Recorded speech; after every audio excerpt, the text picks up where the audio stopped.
Don, followed by Rick Carlisle of the Detroit Pistons. Here's Jordan. That's the best looking shot we've seen all night from Michael. And here.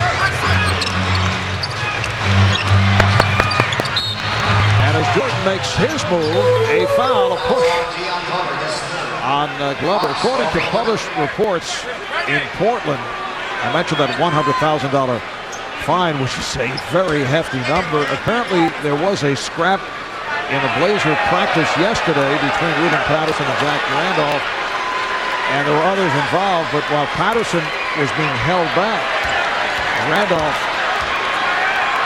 slugged him and bloodied him.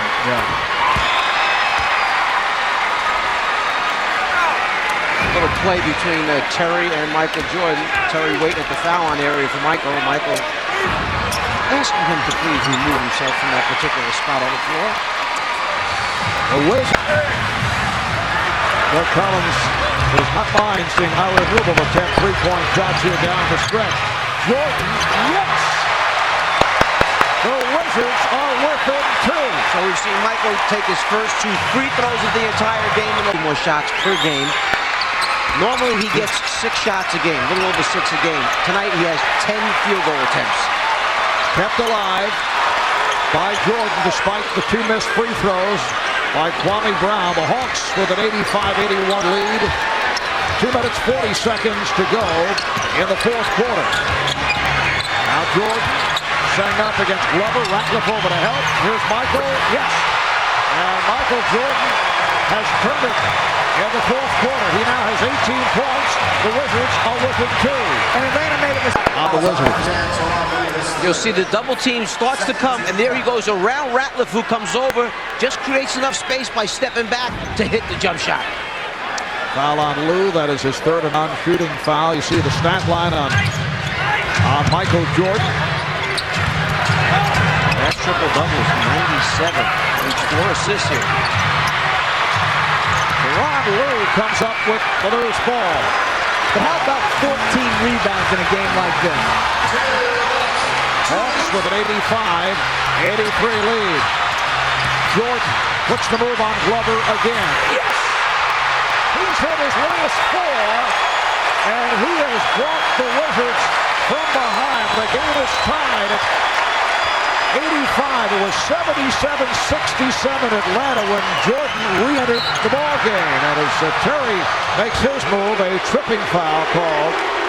It is on Lou. That is his 4th. Well, right about now, you better make a decision. When this guy gets it going, do you want to get the ball out of his hands and come and double team him, make him a passer instead of a shooter and scorer? Because he's got it going.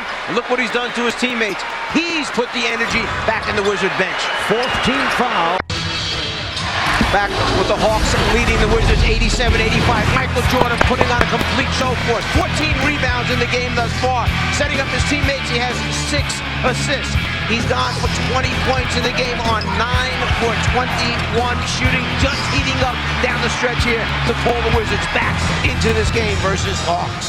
At one point, Jordan was 5 for 17 from the field. So as you mentioned, he's hit his last 4. He has scored the last 8 points for the Wizards, who are in a state of desperation in terms of the playoffs. 2 games behind, 8th place Milwaukee. Bucks have the tiebreaker. In effect, that's a 3-game deficit. Bucks off tonight. Back in action tomorrow at home for the Cavaliers. I failed to mention one thing. In the 41 minutes, 0 turnovers for Michael Jordan. Wizards with the ball down by 2. Both teams over the limit. Stackhouse now played by Glover. Jordan picked up by Newell. And hits again. That's 5 straight from Michael Jordan. They let Michael come inbounds, pass, cut through and set a screen on the baseline. Then they staggered, doubled down on him to get him open at the top of the circle. Terry being doubled. Abdul-Rahim.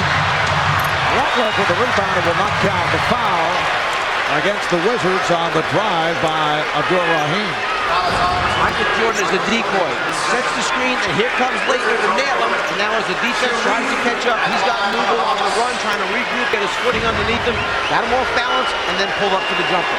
And then at the other end, they trapped Terry on the pick and roll, threw it back to Raheem, and Kwame Brown did not make the necessary rotation. Raheem took the ball on the dribble. Brown late, foul. Now he's at the free throw line, making the first. Foul was on Jordan, and Sharif hits on both. So the Hawks now lead 89-87. Free throw shooting is a strength for the Atlanta Hawks. They're third in the NBA at 79% from the foul line. This crowd has a split personality. They're rooting for the Hawks, but they want to see Michael do well. Jordan gives it up. Here's Leitner. Yes. And you can hear the reaction from this crowd rooting for the Wizards. The game is tied at 89. Jeff, do you try and get a 2-for-1 here if you're Atlanta? I would have, but you want to make sure you get at least a good shot. Not anything hurried. Shot clock to 10. 30 remaining on the game clock. Abdul-Rahim cannot find the shot. Terry does and comes up short. Rebounded by Leitner. And the Wizards take a timeout. Doug Collins has to be thinking we can steal this game after trailing by as many as 17 points. I think right now what Doug Collins is trying to straighten out is, did they dribble the ball before the timeout was called? That's what they're trying to straighten out with the officials. Leitner with the huge jump shot to the foul line. Michael gives it up. Leitner knocks it down. All right, Leitner for Lou. Lou's got to hurry and does get it across. Made it too easy on him. And you've got to double Jordan here. I don't care where he catches it, you've got to get it out of his hands before he can get the shot. Down to 6. Down to 4. Jordan. Rebound through the hands of Brown, and time has run out.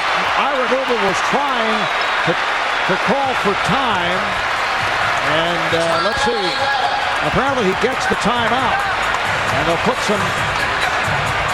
couple of tenths of a second, I believe, back on the clock. The game is tied at 89, and the officials over at the scorer's table. I think he's saying 0.6 of a second, and I think that's a lot of time. I think so. Let's see if we can see when the ball is shot and rebounded and secured.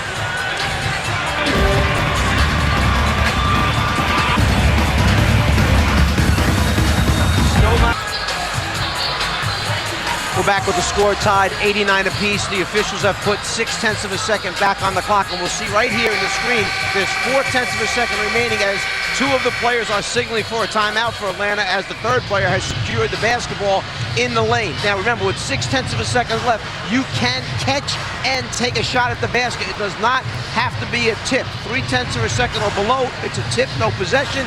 Above 0.3 of a second, you can catch and shoot. It'll be Atlanta's ball on the side out. And to me, Jeff, I think the guy that they want to get the shot for is Terry. Terry or anything at the basket. It was interesting. They took Ratliff out for Alan Henderson to be the inbound passer. If you are Washington, they're going to look to switch every screen. Big man on the ball. Putting the 7-footer on the ball to try and distort the pass a little bit for the Wizards. And the big man is Brendan Haywood. Here's Henderson looking to throw in. Henderson loops it for Abdul-Rahim, puts it up, and it is good! The Atlanta Hawks have defeated the Washington Wizards on a fling by Sharif Abdul-Rahim. I don't think there's any way he caught that and got rid of that in 0.6 of a second. I think it was slow on the clock. He grabbed it with one hand, brought it back, and then swung it. It starts when it's touched there. No way. Based on that look there, Jeff, it looks like it might be good. That's not what I'm saying. I know what you're saying. He didn't catch it in time. On the clock, it's fine, but that clock did not start right. And he also pushes Michael Jordan off to get free. There's two hands on Michael's back as he pushes to go get the long pass. Well, they are now reviewing it, and that it is a last-second shot. So the officials Over at the scorer's table, Derek Stafford, Joe DeRosa, Rodney Mott. And Mark, remember, the officials have a little black box that they wear on their belt. That black box is to help them start the clock so that a slow scorer at the table can't have something happen like starting it late. They're supposed to press it also to start it when they feel the ball's touched. It definitely counts from the clock. I just don't I don't think there's any way it should. A review of the video replay is going to determine that the call on the floor stands. The basket is good. Well, there's the announcement. Following the review, the judgment from the officials, the basket was good, and the Atlanta Hawks have defeated the Washington Wizards, who I would think would also quarrel with the fact that there were 6